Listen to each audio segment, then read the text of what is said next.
Hello दोस्तों, कहानियों की दुनिया में आप सभी का स्वागत है। आज हम सुनेंगे मुंशी प्रेमचंद जी द्वारा लिखित कहानी प्रतिशोध। तो आइए सुनते हैं।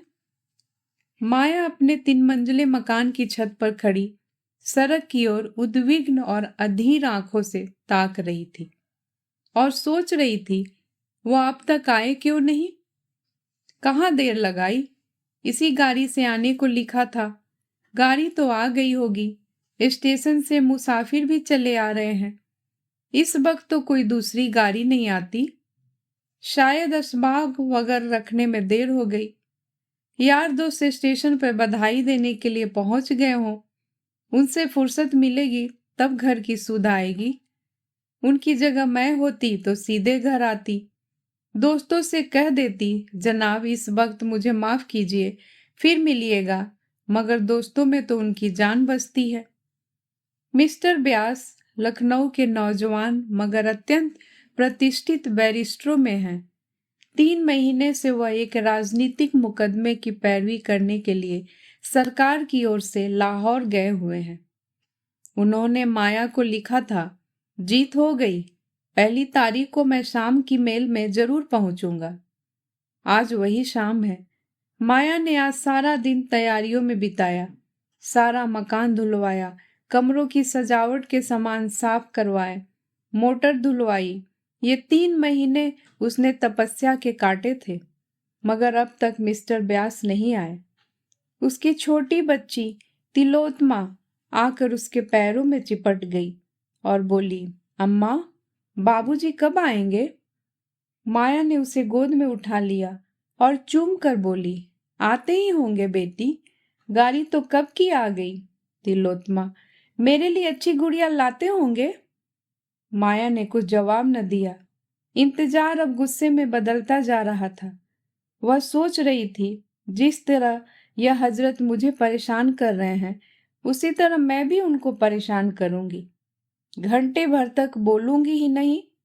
आकर स्टेशन पर बैठे हुए हैं, जलाने में उन्हें मजा आता है। यह उनकी पुरानी आदत है। दिल का क्या करूं? नहीं, जी तो यही चाहता है कि जैसे वह मुझसे बेरुखी दिखलाते हैं, उसी तरह मैं भी उनकी बात न पूछूं। एकाएक एक नौकर ने ऊपर आकर कहा, बहू जी, लाहौर से यह तार आया है। माया अंदर ही अंदर जल उठी। उसे ऐसा मालूम हुआ कि जैसे बड़े जोर की हरारत हो गई हो। बरबस ख्याल आया, सिवाय इसके और क्या लिखा होगा कि इस गाड़ी से ना आ सकूंगा। तार दे देना कौन मुश्किल है। मैं भी क्यों न तार दे दूं कि मैं 1 महीने के लिए मैके जा रही हूं। नौकर से कहा, तार ले जाकर कमरे में मेज पर रख दो। मगर फिर भी कुछ सोचकर उसने लिफाफा ले लिया और खोला ही था कि कागज हाथ से छूटकर गिर पड़ा। लिखा था, मिस्टर व्यास को आज 10 बजे रात किसी बदमाश ने कत्ल कर दिया। कई महीने बीत गए, मगर खूनी का अब तक पता नहीं चला। खुफिया पुलिस के अनुभवी लोग उसका सुराग लगाने की फिक्र में परेशान हैं। खूनी को गिरफ्तार करा देने वाले को 20,000 रुपये इनाम दिए जाने का ऐलान कर दिया गया है, मगर कोई नतीजा नहीं। जिस होटल में मिस्टर व्यास ठहरे थे, उसी में 1 महीने से माया ठहरी हुई है। उस कमरे से उसे प्यार सा हो गया है। उसकी सूरत इतनी बदल गई है कि अब उसे पहचानना मुश्किल है, मगर उसके चेहरे पर बेकसी का दर्द या पीलापन नहीं, क्रोध की गर्मी दिखाई पड़ती है। उसकी नशीली आंखों में अब खून की प्यास है और प्रतिशोध की लपट। उसके शरीर का एक एक कण प्रतिशोध की आग से जला जा रहा है। अब यही उसके जीवन का ध्येय, यही उसकी सबसे बड़ी अभिलाषा है। उसके प्रेम की सारी निधि अब यही प्रतिशोध का आवेग है। जिस पापी ने उसके जीवन का सर्वनाश कर दिया, उसे अपने सामने तड़पते देखकर ही उसकी आंखें ठंडी होगी। खुफिया पुलिस भय और लोभ, जांच और पड़ताल से काम ले रही है, मगर माया ने अपने लक्ष्य पर पहुंचने के लिए एक दूसरा ही रास्ता अपनाया है। मिस्टर व्यास को प्रेत विद्या से लगाव था। उनकी संगति में माया ने कुछ आरंभिक अभ्यास किया था। उस वक्त उसके लिए एक मनोरंजन था, मगर अब यही उसके जीवन का संबल था। वह रोजाना तिलोत्तमा पर अमल करती और रोज व रोज अभ्यास बढ़ाती जाती। वह उस दिन का इंतजार कर रही थी जब अपने पति की आत्मा को बुलाकर उसे खूनी का सुराग लगा सकेगी। वह बड़ी लगन से, बड़ी एकाग्र चित्ता से अपने काम में व्यस्त थी। रात के 10 बज गए थे। माया ने कमरे को अंधेरा कर दिया था और तिलोत्तमा पर अभ्यास कर रही थी। एकाएक उसे ऐसा मालूम हुआ कि कमरे में कोई दिव्य व्यक्तित्व आया। बुझते हुए दीपक की अंतिम झलक की तरह एक रोशनी नजर आई। माया ने पूछा, आप कौन हैं? तिलोत्तमा ने हंसकर कहा, तुम मुझे नहीं पहचानती? मैं ही तुम्हारा मनमोहन हूं, जो दुनिया में मिस्टर व्यास के नाम से मशहूर था। आप खूब आए। मैं आपसे खूनी का नाम पूछना चाहती हूँ। उसका नाम है ईश्वर दास। कहाँ रहता है? शाहजहांपुर। माया ने मोहल्ले का नाम, मकान का नाम, सूरज, शक्ल, सब कुछ विस्तार के साथ पूछा और कागज पर नोट कर लिया। तिलोत्तमा जरा देर में उठ बैठी। जब कमरे में फिर रोशनी हुई तो माया का मुरझाया हुआ चेहरा विजय की प्रसन्नता से चमक रहा था। उसके शरीर में एक नया जोश लहरें मार रहा था कि जैसे प्यास से मरते हुए मुसाफिर को पानी मिल गया हो। उसी रात को माया ने लाहौर से शाहजहांपुर आने का इरादा किया। रात का वक्त पंजाब में बड़ी तेजी से अंधेरे को चीरती हुई चली जा रही थी। माया एक सेकंड क्लास के कमरे में बैठी सोच रही थी कि शाहजहांपुर में कहाँ ठहरेगी, कैसे ईश्वरदास का मकान तलाश करेगी और कैसे उससे खून का बदला लेगी। उसके बगल में तिलोत्तमा बेखबर सो रही थी। सामने ऊपर के बर्थ पर एक आदमी नींद में गाफिल पड़ा हुआ था। एकाएक गाड़ी का कमरा खुला और 2 आदमी कोट पतलून पहने हुए कमरे में दाखिल हुए। दोनों अंग्रेज थे। एक माया की तरफ बैठा और दूसरा दूसरी तरफ। माया सिमट कर बैठ गई। इन आदमियों को यूं बैठना उसे बहुत बुरा मालूम हुआ। वह कहना चाहती थी, आप लोग दूसरी तरफ बैठे, पर वह वही औरत जो खून का बदला लेने जा रही थी, सामने यह खतरा देखकर कांप उठी। वह दोनों शैतान उसे सिमटते देखकर और भी करीब आ गए। माया अब वहां न बैठ सकी। वह उठकर दूसरे बर्थ पर जाना चाहती थी कि उनमें से एक ने उसका हाथ पकड़ लिया। माया ने जोर से हाथ छुड़ाने की कोशिश करके कहा, तुम्हारी शामत तो नहीं आई है? छोड़ दो मेरा हाथ, सुअर। इस पर दूसरे आदमी ने उठकर माया को सीने से लिपटा लिया और लड़खड़ाती हुई जवान से बोला, वेल, हम तुमको बहुत सा रुपया देगा। माया ने उसे सारी ताकत से ढकेलने की कोशिश करते हुए कहा, हट जा हरामजादे, वरना भी तेरा सर तोड़ दूंगी। दूसरा आदमी भी उठकर खड़ा हुआ और दोनों मिलकर माया को बर्थ पर लिटाने की कोशिश करने लगे। एकाएक यह खटपट सुनकर ऊपर के बर्थ पर सोया आदमी चौंका और उन बदमाशों की हरकत देखकर ऊपर से कूद पड़ा। दोनों गोरे उसे देखकर माया को छोड़ उसकी तरफ झपटे और उसे घूंसे मारने लगे। दोनों उन पर ताबड़तोड़ हमला कर रहे थे और वह हाथों से अपने को बचा रहा था। उसे वार करने का कोई मौका न मिलता था। एकाएक उसने उचक कर अपने बिस्तर से एक छुरा निकाल दिया और आस्तीनों को समेट कर बोला, तुम दोनों अगर अभी बाहर न चले गए तो मैं एक को भी जीता न छोड़ूंगा। दोनों गोरे छुरा देखकर डरे, मगर वो भी निहत्थे न थे। एक ने जेब से रिवॉल्वर निकाला और उसकी नली उस आदमी की तरफ करके बोला, निकल जाओ रास्कल। माया थर थर कांप रही थी कि न जाने क्या आफत आने वाली है, मगर खतरा हमारी छिपी हुई हिम्मतों की कुंजी है।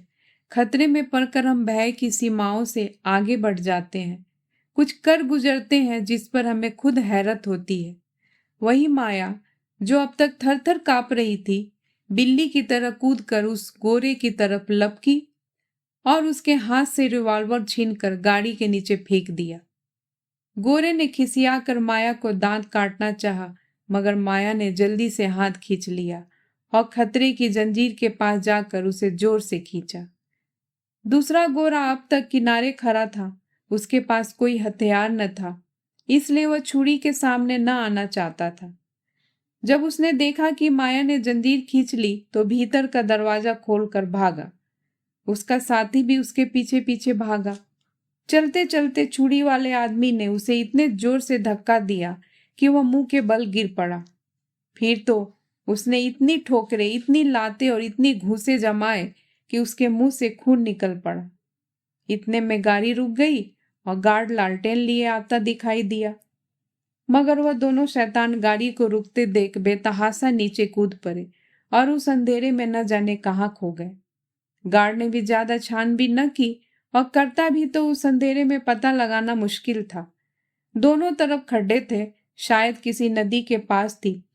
वहां 200 आदमी उस वक्त बड़ी आसानी से छिप सकते थे।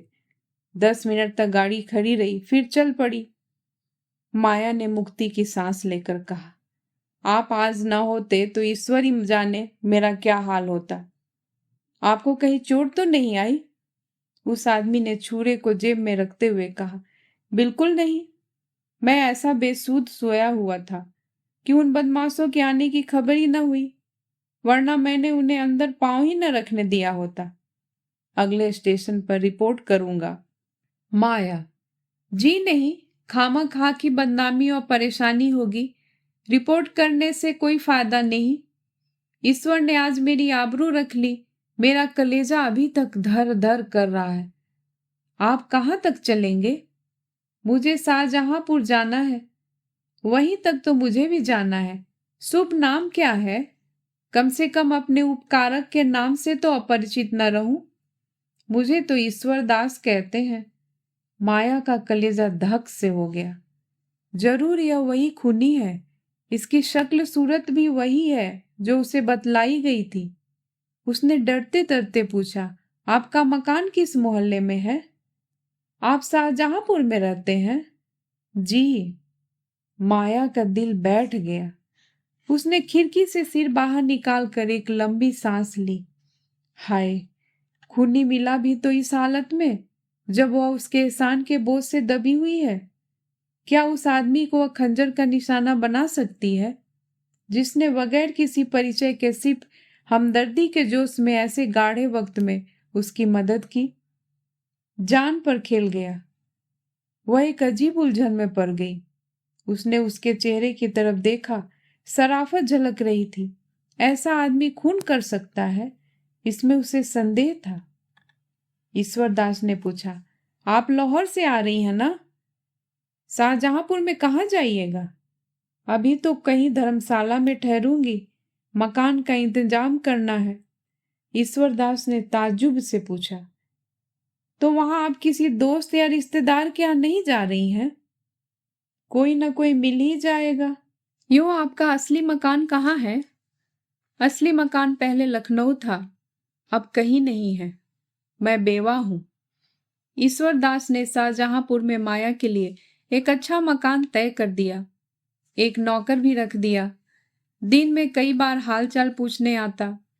माया कितना ही चाहती थी कि उसे एहसान न ले, उसे घनिष्ठता न पैदा करे, मगर वह इतना नेक, इतना बामुरव्वत और शरीफ था कि माया मजबूर हो जाती थी।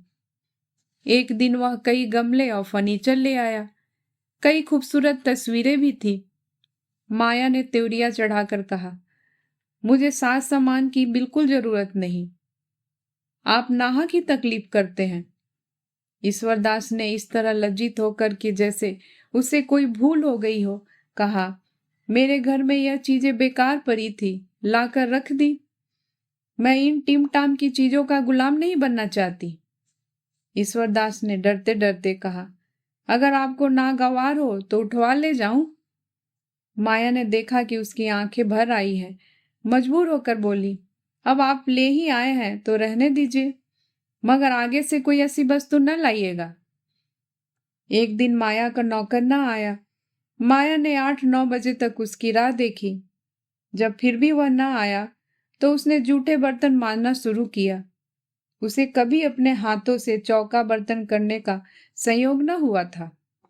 बार बार अपनी हालत पर रोना आता था। एक दिन वह था कि उसके घर में नौकरों की एक पलटन थी। आज उसे अपने हाथों बर्तन मांजने पड़ रहे हैं।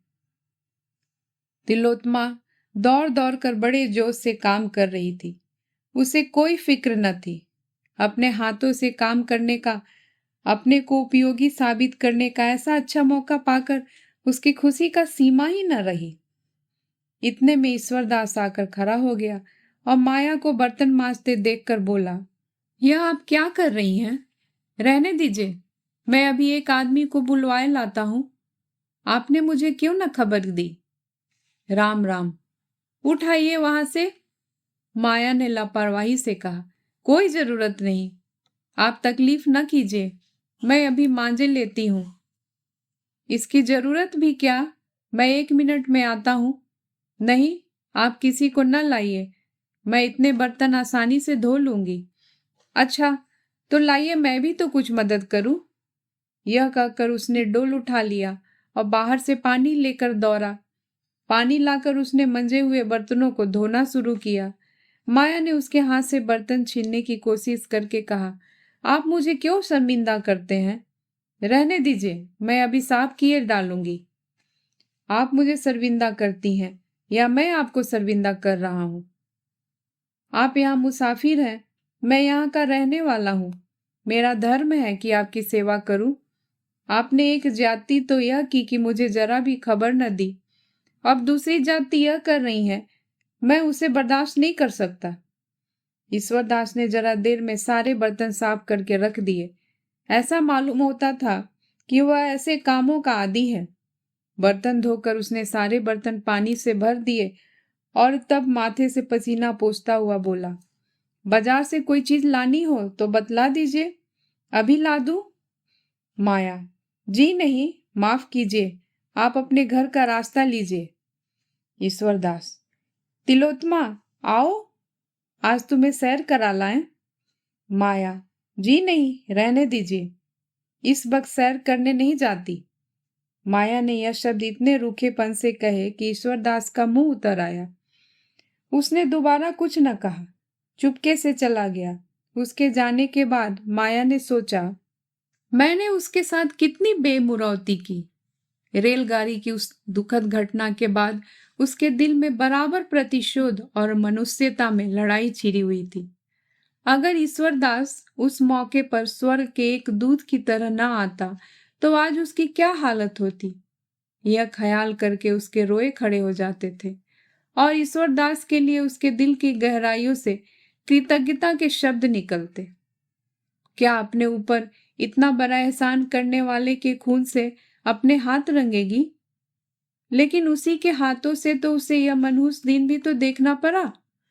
उसी के कारण तो उसने रेल का वह सफर किया था, वरना वो अकेले बिना किसी दोस्त या मददगार के सफर ही क्यों करती। उसी के कारण तो आज वो वैधव्य की विपत्तियां झेल रही है और सारी उम्र झेलेगी।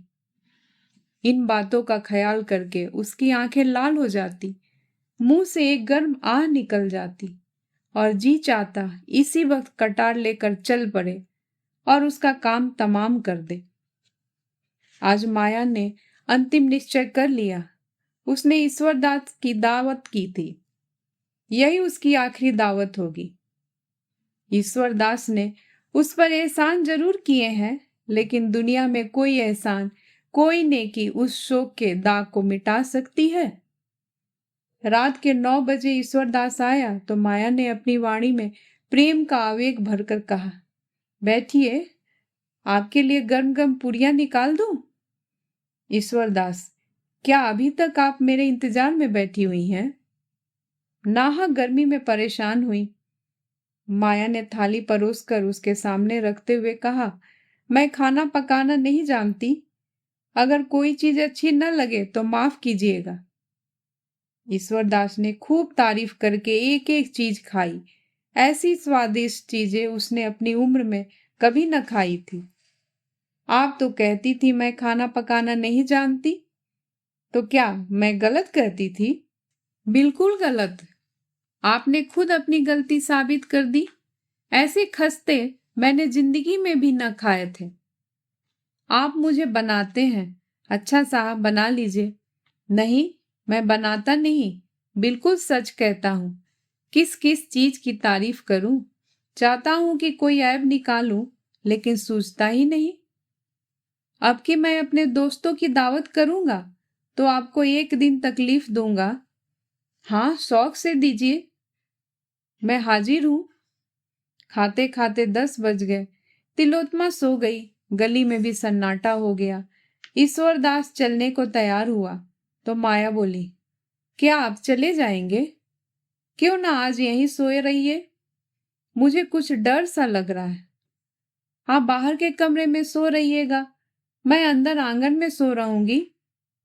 ईश्वर दास ने क्षण भर सोच कर कहा, अच्छी बात है। आपने पहले कभी न कहा कि आपको इस घर में डर लगता है, वरना मैं किसी भरोसे की बूढ़ी औरत को रात को सोने के लिए ठीक कर देता। ईश्वर दास ने तो कमरे में आसन जमाया। माया अंदर खाना खाने गई, लेकिन आज उसके गले के नीचे एक कौर भी न उतर सका। उसका दिल जोर जोर से धड़क रहा था। दिल पर एक डर सा छाया हुआ था। ईश्वर दास कहीं जाग पड़ा तो उसे उस वक्त कितनी शर्मिंदगी होगी। माया ने कटार को खूब तेज कर रखा था। आज दिन भर उसे हाथ में लेकर अभ्यास किया। वह इस तरह वार करेगी कि खाली न जाए। अगर ईश्वर दास जाग ही पड़ा तो जानलेवा घाव लगेगा। जब आधी रात हो गई और ईश्वर दास के खर्राटे की आवाजें कानों में आने लगी तो माया कटार लेकर उठी, पर उसका सारा शरीर कांप रहा था। भय और संकल्प, आकर्षण और घृणा एक साथ कभी उसे एक कदम आगे बढ़ा देती, कभी पीछे हटा देती। ऐसा मालूम होता था कि जैसे सारा मकान, सारा आसमान चक्कर खा रहा है। कमरे की हर एक चीज घूमती हुई नजर आ रही थी, मगर एक क्षण में यह बेचैनी दूर हो गई और दिल पर डर छा गया। वह दबे पांव ईश्वर दास के कमरे तक आई, फिर उसके कदम वहीं जम गए। उसकी आंखों से आंसू बहने लगे। आह, मैं कितनी कमजोर हूं। जिस आदमी ने मेरा सर्वनाश कर दिया, मेरी हरी भरी खेती उजाड़ दी, मेरे लहलाते हुए उपवन को वीरान कर दिया, मुझे हमेशा के लिए आग के जलते हुए कुंडों में डाल दिया, उससे मैं खून का बदला भी नहीं ले सकती। वो मेरी ही बहनें थी जो तलवार और बंदूक लेकर मैदान में लड़ती थी, दहकती हुई चिता में हंसते हंसते बैठ जाती थी। उसे उस वक्त ऐसा मालूम हुआ कि मिस्टर ब्यास सामने खड़े हैं और उसे आगे बढ़ने की प्रेरणा दे रहे हैं। कह रहे हैं, क्या तुम मेरे खून का बदला न लोगी? मेरी आत्मा प्रतिशोध के लिए तड़प रही है। क्या उसे हमेशा हमेशा यूं ही तरपाती रहोगी? क्या यही वफा की शर्त थी? इन विचारों ने माया की भावनाओं को भड़का दिया। उसकी आंखें खून की तरह लाल हो गई, होठ दांतों के नीचे दब गए और कटार के हत्थे पर मुट्ठी बंध गई। एक उन्माद सा छा गया। उसने कमरे के अंदर पैर रखा, मगर ईश्वर दास की आंखें खुल गई थी। कमरे में लालटेन की मध्यम रोशनी थी। माया की आहट पाकर वह चौंका और सिर उठाकर देखा तो खून सर्द हो गया। माया प्रलय की मूर्ति बनी, हाथ में नंगी कटार लिए उसकी तरफ चली आ रही थी। वह चारपाई से उठकर खड़ा हो गया और घबराकर बोला, क्या है बहन, यह कटार क्यों लिए हुए हो? माया ने कहा, यह कटार तुम्हारे खून की प्यासी है, क्योंकि तुमने मेरे पति का खून किया है। ईश्वर दास का चेहरा पीला पड़ गया। बोला, मैंने? हाँ, तुमने। तुम्ही ने लाहौर में मेरे पति की हत्या की, जब वे एक मुकदमे की पैरवी करने गए थे। क्या तुम इसे इनकार कर सकते हो? मेरे पति की आत्मा ने खुद तुम्हारा पता बतलाया है। तो तुम मिस्टर ब्यास की बीवी हो? हाँ, मैं उनकी बदनसीब बीबी हूँ और तुम मेरा सुहाग लूटने वाले हो। यूं तो तुमने मेरे ऊपर एहसान किया है, लेकिन एहसानों से मेरे दिल की आग नहीं बुझ सकती। वह तुम्हारे खून से ही बुझेगी। ईश्वरदास ने माया की ओर याचना भरी आंखों से देखकर कहा, अगर आपका यही फैसला है तो लीजिए, यह सर हाजिर है। अगर मेरे खून से आपके दिल की आग बुझ जाए तो मैं खुद उसे आपके कदमों पर गिरा दूंगा। लेकिन जिस तरह आप मेरे खून से अपने तलवार की प्यास बुझाना अपना धर्म समझती हैं, उसी तरह मैंने भी मिस्टर ब्यास को कत्ल करना अपना धर्म समझा। आपको मालूम है, वह एक राजनीतिक मुकदमे की पैरवी करने लाहौर गए थे। लेकिन मिस्टर ब्यास ने जिस तरह अपनी ऊंची कानूनी लियाकत का इस्तेमाल किया, पुलिस को झूठी शहादतों को तैयार करने में जिस तरह मदद दी, जिस बेरहमी और बेदर्दी से बेकसूर और बेगुनाह नौजवानों को तबाह किया, उसे मैं सहन न कर सकता था। उन दिनों अदालतों में तमाशाइयों की बेइंतहा भीड़ रहती थी। सभी अदालत से मिस्टर ब्यास को कोसते हुए जाते थे। मैं तो मुकदमे की हकीकत को जानता था, इसलिए मेरी अंतरात्मा सिर्फ कोसने और गालियां देने से शांत न हो सकती थी। मैं आपसे क्या कहूं? मिस्टर ब्यास ने आंख खोलकर समझबूझकर झूठ को सच साबित किया और कितने ही घरानों को बेचिराग कर दिया। आज कितनी माएं अपने बेटों के लिए खून के आंसू रो रही हैं, कितनी ही औरतें रंडापे की आग में जल रही है। पुलिस कितनी ही ज्यादतियां करे, हम परवाह नहीं करते। पुलिस से हम इसके सिवा और उम्मीद ही क्या कर सकते हैं? उसमें ज्यादातर जाहिल सोहदे लुच्चे भरे हुए हैं। सरकार ने इन महकमे को कायम इसलिए किया है कि वह रियाया को तंग करे, मगर वकीलों से हम इंसाफ की उम्मीद रखते हैं। हम उनकी इज्जत करते हैं। वे उच्च कोटि के पढ़े लिखे सजग लोग होते हैं। जब ऐसे आदमियों को हम पुलिस के हाथों की कठपुतलियां बना देखते हैं तो हमारे क्रोध की सीमा नहीं रहती। मैं मिस्टर ब्यास का प्रशंसक था। अगर जब मैंने उन्हें बेगुनाह मुलजिमों से जबरन जुर्म का इकबाल कराते देखा तो मुझे उनसे नफरत हो गई। गरीब मुलजिम रात दिन भर उल्टे लटकाए जाते थे, सिर्फ इसलिए कि वह अपना जुर्म का, जो उन्होंने कभी किया ही नहीं, इकबाल कर ले। उनकी नाक में लाल मिर्च का धुआं डाला जाता था।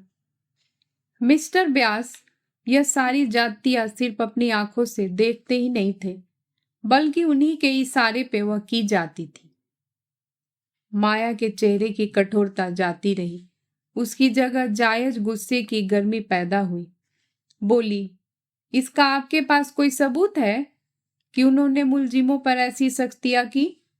यह सारी बातें आमतौर पर मशहूर थी, लाहौर का बच्चा बच्चा जानता है। मैंने खुद अपनी आंखों से देखी, इसके सिवा मैं और क्या सबूत दे सकता हूँ? उन बेचारों का बस इतना कसूर था कि वह हिंदुस्तान के सच्चे दोस्त थे। अपना सारा वक्त प्रजा की शिक्षा और सेवा में खर्च करते थे। भूखे रहते थे, प्रजा पर पुलिस हुक्काम की सख्तियां न होने देते थे। यही उनका गुनाह था और इसी गुनाह की सजा दिलाने में मिस्टर ब्यास पुलिस के दाहिने हाथ बने हुए थे। माया के हाथ से खंजर गिर पड़ा, उसकी आंखों में आंसू भर आए।